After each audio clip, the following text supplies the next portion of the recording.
Hi friends, जय जगन्नाथ सांग मैंने आपण मान देखा ना मतलब भल लगे तेणु प्रत्येक दिन चली आसे आपण मान देखा करने आपण मैंने तो जानते हैं आज कौन रास पूर्णिमा डंगा भसे जाए जो जी बारे सेमती भसाए आम टे आसम शिव मंदिर पाख पोखरी पाख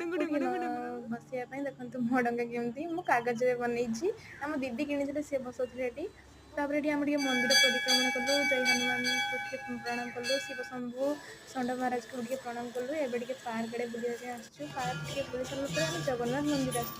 जगह दर्शन करने जगन्नाथ दर्शन टे करने आसचु ये आम दीदी मुझे मुझे आम पाख देवी मानक प्रणाम प्रणाम कलु दर्शन कलु आशीर्वाद नेलु ये आम दीदी छुआ ठीक आसते तारिणी पकड़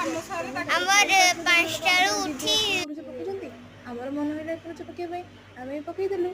आम मोर जब भल लगे जय जगन्नाथ लिखे।